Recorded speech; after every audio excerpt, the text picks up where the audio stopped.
ಅಖಿಲ್ ಅಖಿಲ್ ಅಖಿಲ್ ಅಪ್ಪ ಅಖಿಲ್ ಏನಾಯ್ತು ಏನಾಯ್ತು ಅಖಿಲ್? ಯಾಕೆ ಹಾಕ್ ಹೋಗ್ದೆ? ಏನಾಯ್ತು ಅಖಿಲ್? ಏನಾಯ್ತು? ಶ್ಯಾಮಂಗೆ ಆಕ್ಸಿಡೆಂಟ್.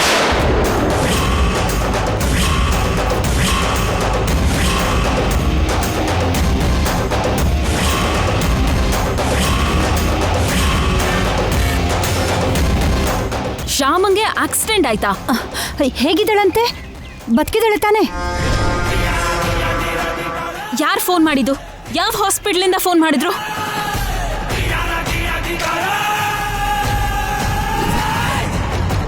ಮಾಡಿರೋ ತಪ್ಪಿಗೆ ಆ ದೇವರು ಈ ತರ ಶಿಕ್ಷೆ ಕೊಟ್ನ? ಏನ್ ಈ ಕರ್ಮ? ನಿಲ್ಲಿಸ್ತೀರಾ ನೀವು? ಮೊದಲು ಅವನು ಹೇಳಿದನ್ನು ಕೇಳೋಣ. ಅನವಶ್ಯಕವಾಗಿ ಊಹಾಪೋಹಗಳು ಬೇಡ. ಏನಪ್ಪ ಏನಾಯ್ತು? ಏನಿಲ್ಲ ಡ್ಯಾಡಿ, ಶ್ಯಾಮ ಈ ಊರಿಗೆ ಹೊಸಬ್ಳಲ್ವಾ, ಅವಳು ಎಲ್ಲಿಗೆ ಹೋದ್ಲೋ ಯಾಕೆ ಹೋದ್ಲೋ ಗೊತ್ತಿಲ್ಲ. ನಾನು ಫೋನ್ ಮಾಡಿದ್ರು ಕೂಡ ಅವಳು ರಿಸೀವ್ ಮಾಡ್ತಿಲ್ಲ ಡ್ಯಾಡಿ. ಅವಳು ಎಲ್ಲಿದ್ದಾಳೋ, ಅವಳಿಗೆ ಏನಾಯ್ತು ಅಂತ ಅವಳ ಬಗ್ಗೆನೇ ಯೋಚನೆ ಮಾಡ್ತಿದ್ದೆ. ಅವಳಿಗೆ ಆಕ್ಸಿಡೆಂಟ್ ಆಯ್ತೇನೋ ಅನ್ನೋ ಯೋಚನೆ ಬಂದು ಗಾಬರಿ ಆಗ್ಬಿಟ್ಟೆ ಅಷ್ಟೇ.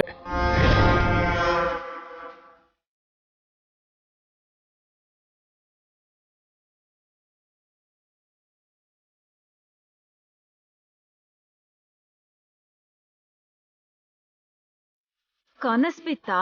ಅಷ್ಟೇನಾ? ನಿಜವಾಗ್ಲೂ ಆಕ್ಸಿಡೆಂಟ್ ಆಗ್ಲಿಲ್ವಾ?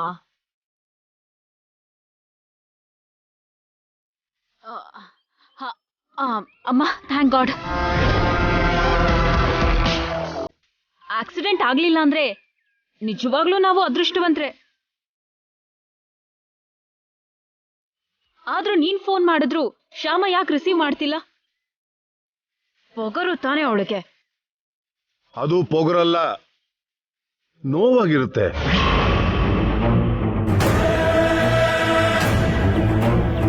ಅಖಿಲ್, ಒಂದು ವೇಳೆ ಶ್ಯಾಮ ಏನಾದ್ರೂ ಅವ್ರ ತಂದೆಗೆ ಫೋನ್ ಮಾಡಿದ್ರ ತಿಳ್ಕೊ. ಹಾ ಸರಿ ಡ್ಯಾಡಿ. ಗೌರಮ್ಮ, ಅವ್ರ ಮನೆಯವ್ರ ನಂಬರ್ ಗೊತ್ತು ಅಲ್ವಾ? ಒಂದ್ಸಲ ನಂಬರ್ ಹೇಳಿ. ಏನ್ ಹಾಗೆ ನೋಡ್ತಿದ್ದೀರಾ? ಅವ್ರ ನಂಬರ್ ಗೊತ್ತು ತಾನೆ, ಹೇಳಿ. ಹಾ ಗೊತ್ತು ಅಖಿಲ್. 92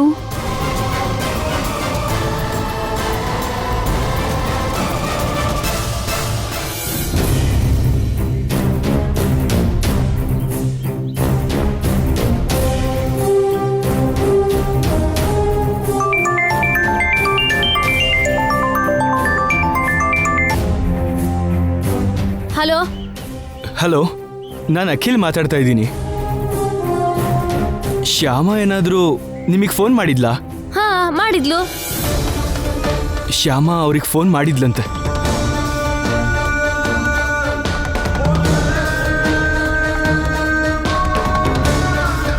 ಏನ್ ಹೇಳಿದ್ಲು? ಅವಳು ಯಾವ್ದೋ ಕಷ್ಟದಲ್ಲಿದ್ದಾಳಂತೆ, ಅದಕ್ಕೆ ಅವ್ರ ಅಪ್ಪನಿಗೆ ಈಗಲೇ ಹೊರಟ್ ಬನ್ನಿ ಅಂತ ಫೋನ್ ಮಾಡಿದ್ಲು.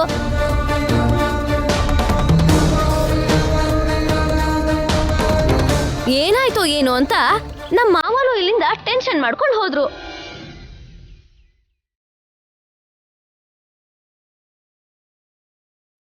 ಅಷ್ಟಕ್ಕೂ ಏನಾಗಿದೆ ಅಲ್ಲಿ ಹೇಳ್ತೀನಕ್ಕ, ಆಮೇಲೆ ಎಲ್ಲ ವಿವರವಾಗಿ ಹೇಳ್ತೀನಿ.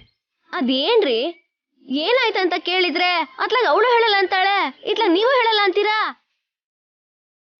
ನಮ್ಗೆಲ್ಲ ಎಷ್ಟು ಟೆನ್ಷನ್ ಆಗಿದೆ ಅಂತ ಗೊತ್ತಾ? ಟೆನ್ಷನ್ ಮಾಡ್ಕೋಬೇಡಿ, ಏನೇ ಆದ್ರೂ ಹೇಗೆ ಆದ್ರೂ ಕೊನೆಗೆ ಒಳ್ಳೇದೇ ಆಗತ್ತೆ. ಇಡ್ತೀನಿ ಅಕ್ಕ. ಅದೇನ್ ಮನುಷ್ಯರೋ ಏನೋ, ಯಾವಾಗ್ಲೂ ಶ್ಯಾಮಂಗೆ ಏನಾದ್ರೂ ಒಂದ್ ಸಮಸ್ಯೆ ಕೊಡ್ತಾನೆ ಇರ್ತಾರೆ.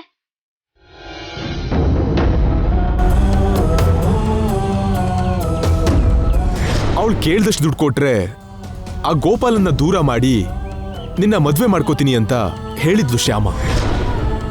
ಆ ಗೋಪಾಲನ್ನ ಭೇಟಿ ಮಾಡಿ ನಾನು ಮೋಸ ಮಾಡ್ಲಿಲ್ಲ ಅಂತ ಅವನು ಮಲ್ಲಿಕಾರ್ಜುನ್ ಸೇರಿ ನನಗೆ ಮೋಸ ಮಾಡಿದ್ದಾರೆ ಅಂತ ಅವನ ಬಾಯಲ್ಲೇ ಹೇಳಿಸ್ಬೇಕು. ಊರಿಂದ ಅಪ್ಪ ಬರೋದಿಕ್ಕೆ ಇನ್ನೂ ಸಮಯ ಬೇಕಾಗತ್ತೆ. ಅಷ್ಟರಲ್ಲಿ ಹೇಗಾದ್ರೂ ಗೋಪಾಲ್ ಹತ್ರ ಮಾತಾಡ್ಬೇಕು. ಅವನ ಫೋನ್ ನಂಬರ್ ಅದಕ್ಕೆ ಹತ್ರ ಇರ್ಬೇಕಲ್ಲ, ಕೇಳಿ ನೋಡ್ತೀನಿ.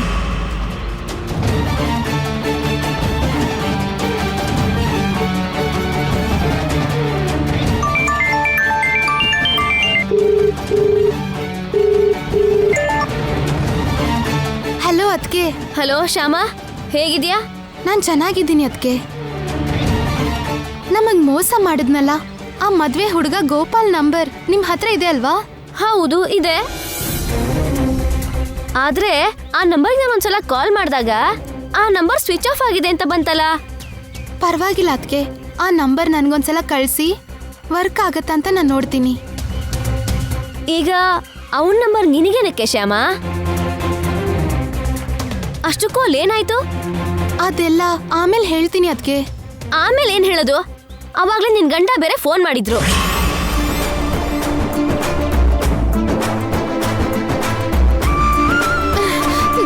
ಅವ್ರು ಫೋನ್ ಮಾಡಿದ್ರಾ?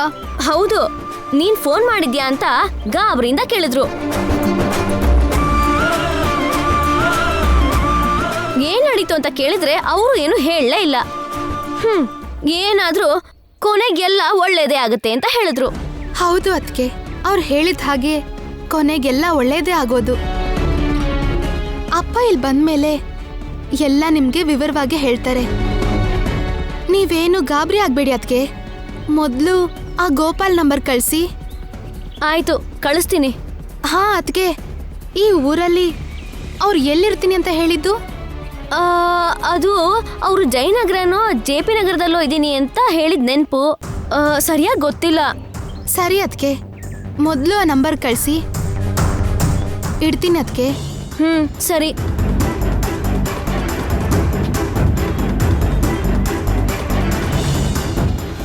ಅಖಿಲ್ ಅವರು ನನಗೆ ಫೋನ್ ಮಾಡಿದಾಗ ನಾನು ಮಾತಾಡಿಲ್ಲ ಅಂತ ನನ್ನ ಬಗ್ಗೆ ತಿಳ್ಕೊಳ್ಳೋದಿಕ್ಕೆ ನಾನು ಅದಕ್ಕೆ ಫೋನ್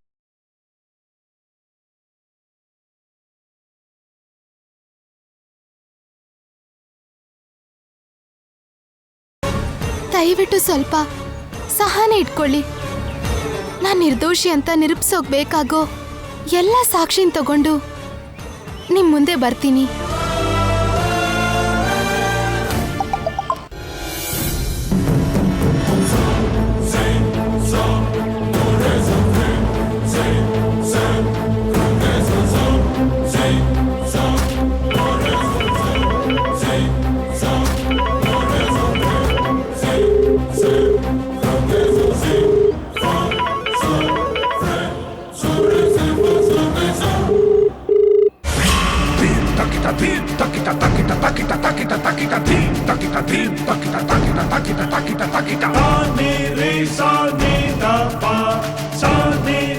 ಎಷ್ಟೇ ಯೋಚನೆ ಮಾಡಿದ್ರು ಆ ಶ್ಯಾಮ ಪ್ಲಾನ್ ಏನೋ ಅರ್ಥ ಆಗ್ತಾ ಇಲ್ಲ.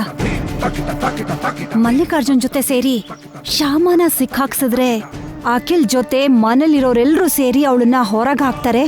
ಆಮೇಲೆ ಶ್ಯಾಮನ ಕರ್ಕೊಂಡು ಅಚ್ಚುಕಟ್ಟಾಗಿ ಊರಿಗೆ ಹೋಗೋಣ ಅನ್ಕೊಂಡೆ. ಆದ್ರೆ ಅವಳು ಮನೆಗ್ ಬರ್ದೆ ಎಲ್ಲಿಗೆ ಹೋಗಿದ್ದಾಳೆ, ಏನ್ ಮಾಡ್ತಿದ್ದಾಳೆ? ಆಂಟಿ,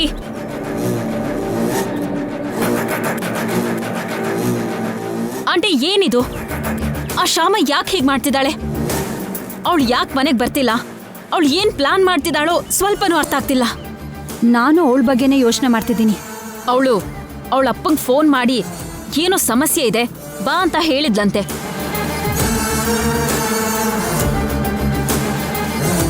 ಅವಳಪ್ಪ ಏನೋ ದೊಡ್ಡ ಬುದ್ಧಿವಂತ ಅನ್ನೋ ಹಾಗೆ, ಅವ್ರು ಬಂದು ಈ ಸಮಸ್ಯೆಗೆ ಪರಿಹಾರ ಹೇಳ್ತಾರೆ ಅನ್ನೋ ಹಾಗೆ ಅವ್ರಿಗೆ ಬಾ ಅಂತ ಫೋನ್ ಮಾಡಿದ್ಲೇನೋ.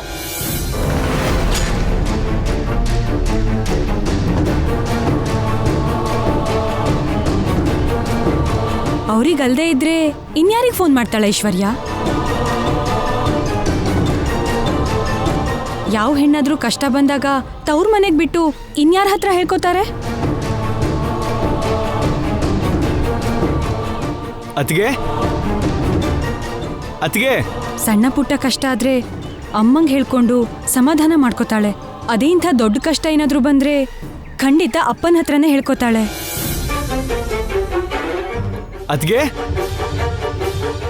ಅತ್ತಿಗೆ ತಂದೆ ಎಷ್ಟು ಓದಿದವರು, ಎಷ್ಟು ಬುದ್ಧಿವಂತರು ಅಂತ ಯಾವ ಮಗಳು ಯೋಚನೆ ಮಾಡಲ್ಲ. ತಂದೆಗಿರೋ ಅನುಭವದಿಂದ ತನಗೆ ಬಂದಿರೋ ಯಾವ ಕಷ್ಟ ಆದ್ರೂ ಅವರು ದೂರ ಮಾಡ್ತಾರೆ ಅಂತ ಮನಸ್ಫೂರ್ತಿಯಾಗಿ ನಂಬ್ತಾಳೆ. ಆ ನಂಬಿಕೆಯಿಂದನೇ ಶ್ಯಾಮ ಅವಳ ಅಪ್ಪಂಗೆ ಫೋನ್ ಮಾಡಿರ್ತಾಳೆ. ದಯವಿಟ್ಟು ನೀವು ಅದ್ರಲ್ಲಿ ಕೂಡ ತಪ್ಪು ಹುಡ್ಕೋಕ್ ಹೋಗ್ಬೇಡಿ. ಅತ್ಗೆ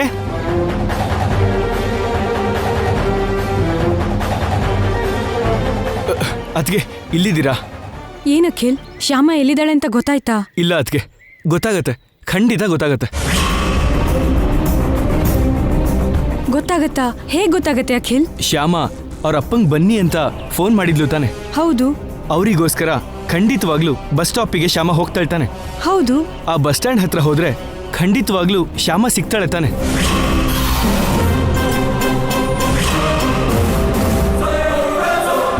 ಹೌದು, ಸಿಗ್ತಾಳೆ. ಅದಕ್ಕಂತ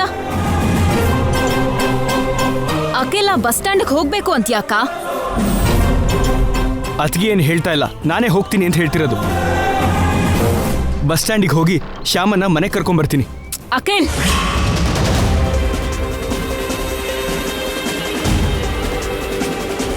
ಏನು ನೀನ್ ಮಾಡ್ತಿರೋದು ಸರಿನೋ ಅಲ್ವೋ ಅಂತ ಒಂದ್ಸಲ ಯೋಚನೆ ಮಾಡು. ತಪ್ಪು ಮಾಡಿರೋ ಅವಳೇ ಬಂದು ನಿನ್ ಕಾಲಿಗೆ ಬೀಳ್ಬೇಕೆ ಹೊರತು ನೀನೇ ಹೋಗಿ ಅವಳನ್ ಮನೆಗ್ ಕರ್ಕೊಂಡ್ ಬರೋದು ಕರೆಕ್ಟೋ ಅಲ್ವೋ ಅಂತ ಇನ್ನೊಂದ್ಸಲ ಯೋಚನೆ ಮಾಡು. ಕರೆಕ್ಟೇ ಅತ್ತಿಗೆ, ನಾನು ಮಾಡ್ತಿರೋದು 100% ಕರೆಕ್ಟೇ.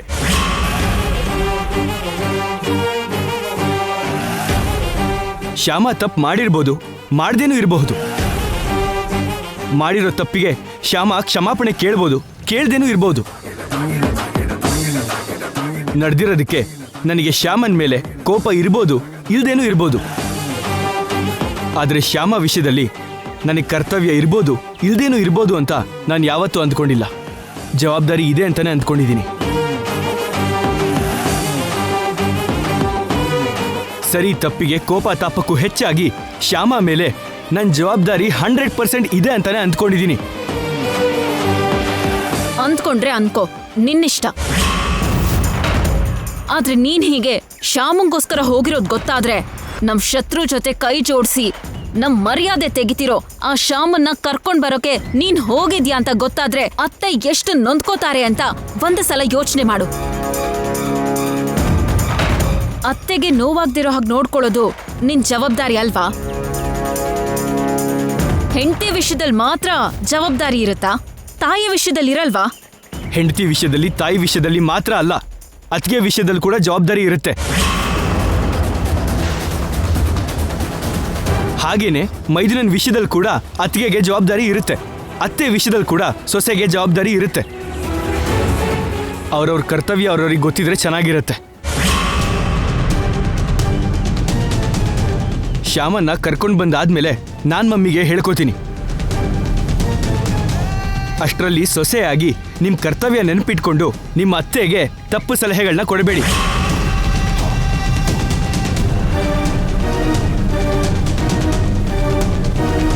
ಅತ್ಗೆ, ಶ್ಯಾಮನ್ ಕರ್ಕೊಂಡು ಬರ್ತೀನಿ.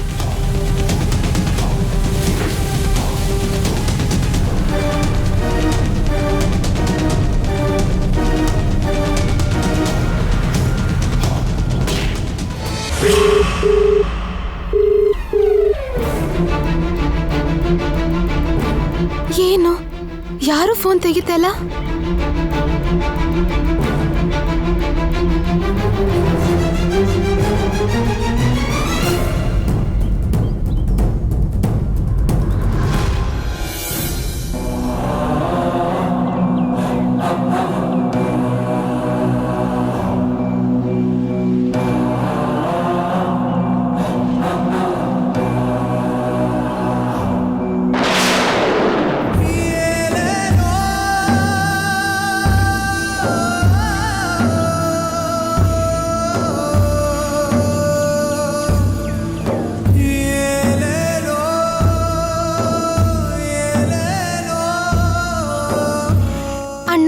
ಸ್ವಲ್ಪ ನೀರು ಕುಡಿಬೋದಾ? ಕುಡಿಯಮ್ಮ.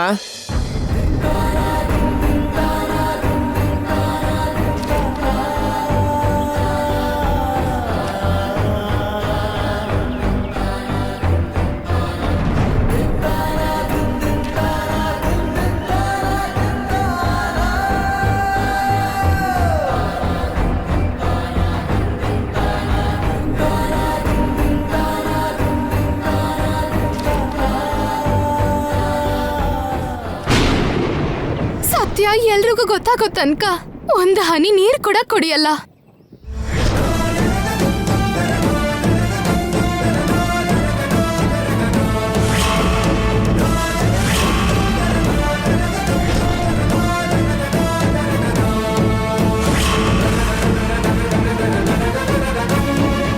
ಇಲ್ಲ, ಕುಡಿಬಾರ್ದು.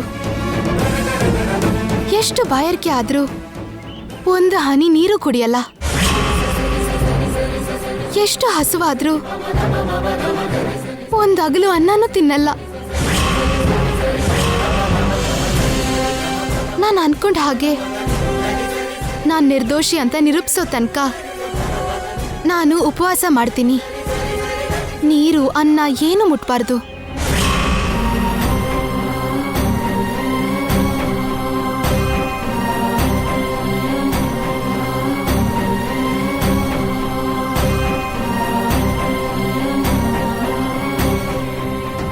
ಕೃಷ್ಣ, ನೀನೇ ನನಗೆ ಧೈರ್ಯ, ನೀನೇ ನನಗೆ ಬಲ, ನೀನೇ ನನಗೆ ರಕ್ಷೆ, ನೀನೇ ನನಗೆ ಆ ಶ್ರೀರಾಮ ರಕ್ಷೆ.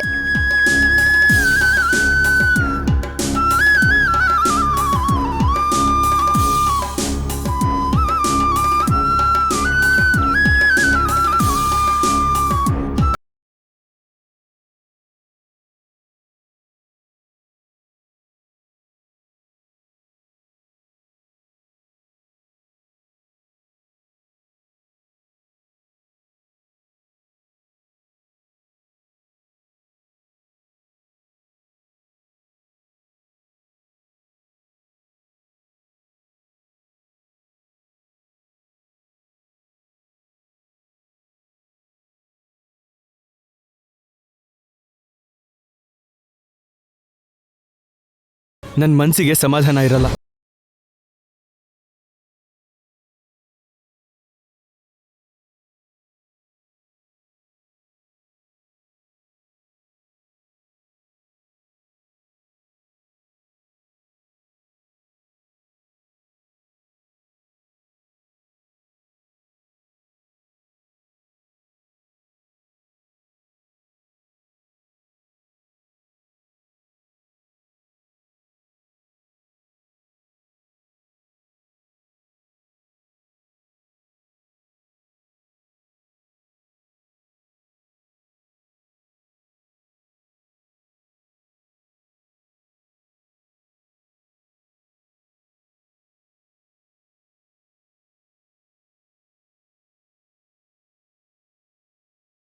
ವ್ಯಕ್ತಿ ನಿನಗೆ ದುಡ್ಡು ಕೊಡೋಕೆ ಬಂದಿದ್ದಿದ್ರೆ ಕಳ್ಳನ ಹಾಗೆ ಯಾರಿಗೂ ಕಾಂಡ್ ಹಾಗೆ ಬರಬೇಕೇ ಹೊರತು ಕಿಟಕಿಯಿಂದ ಕಲ್ಲೆಸ್ದು ನನಗೆ ಎಚ್ಚರ ಆಗೋ ಹಾಗೆ ಮಾಡ್ತಿರ್ಲಿಲ್ಲ ಅನ್ನೋ ಯೋಚನೆ ಬರೋಕ್ಕೆ ನನಗೆ ಸ್ವಲ್ಪ ಟೈಮ್ ಬೇಕಾಯ್ತು.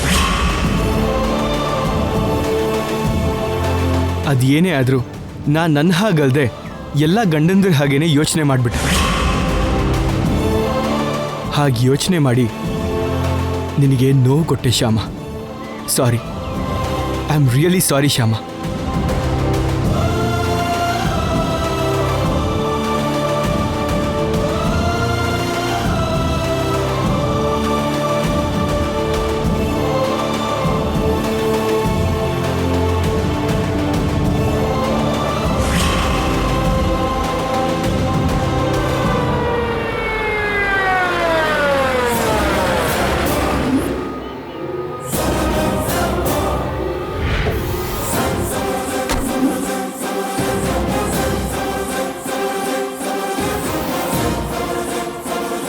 ಅಣ್ಣ, ಈ ಫೋಟೋಲಿರೋ ಹುಡುಗಿನ ಎಲ್ಲಾದರೂ ನೋಡಿದ್ದೀರಾ?